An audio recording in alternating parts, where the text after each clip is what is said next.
একটি অরাজকতাহীন শহরে পুরাটানি টিকিট কালোবাজারের যে সিন্ডিকেট এগুলোর বিরুদ্ধে ওরা ইসলাম মারুফ উনি ব্রাহ্মণবাড়িয়াতে টিকিট কালোবাজার আছি।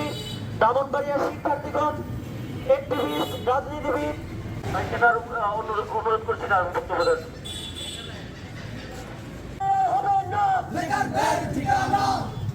এই মুহূর্তে আমাদের দলের অবনতিকে নির্দেশ করে আমরা দেখেছি আজকের মারুফ ভাইয়ের উপরে হামলা হয়েছে। আগেও যতটুকু চেষ্টা করছে কালোবাজারে ততটুকু বন্ধ হয়েছে প্রশাসনের পক্ষ থেকে। ছাত্রছাত্রীদের উদ্যোগে এখানে একটি মানববন্ধনের আয়োজন করা হয়েছে। তীব্র নিন্দা ও প্রতিবাদ জানাচ্ছি এবং এর সাথে যারা জড়িত তার জন্য হামলা সংঘটিত হয়েছে এ সম্পর্কে বলবেন সরকারি কলেজের শিক্ষার্থী। আক্রমণের জন্য ব্রাহ্মণবাড়িয়া প্রশাসন থেকে এই 24 ঘন্টার ভিতরে যদি কোনো ধরনের ব্যবস্থা নেওয়া না হয় তাহলে ব্রাহ্মণ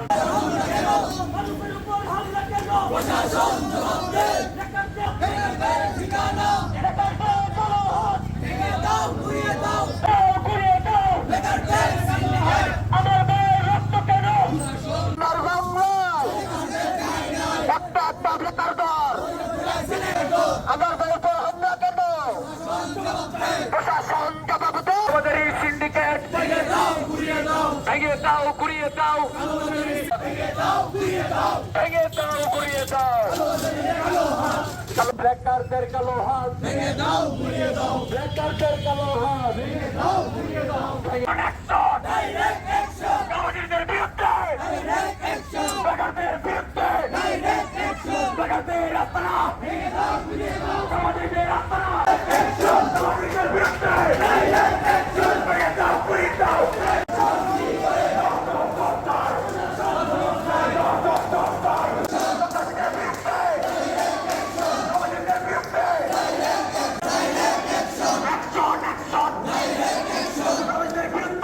গতকাল রাতে স্টেশন এলাকায় যখন একজন কালোবাজারিকে সে টিকিট কালোবাজারি করতে বাধা দেয়, সেখানে তাকে সংঘবদ্ধভাবে প্রায় 30 জনের মতো মানুষজন তাকে সন্ত্রাসীরা তাকে হামলা করে এবং তার ডান চোখের মধ্যে রক্তাক্ত করে গুরুতর আহত করা হয়। কিছুদিন পর পরে তারা সন্ত্রাসীগুলা তাদের উপর আক্রমণ করছে।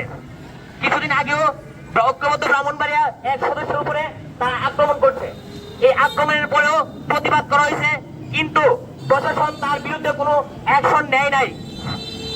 নিল সাময়িকভাবে তাদেরকে ধরা হয়, ধরলে আবার দেখা গেছে সকালে গ্রেফতার করলো, বিকালে আবার তাদেরকে ছাড়িয়ে নিয়ে আসে। ব্রাহ্মণবাড়িয়ার মধ্যে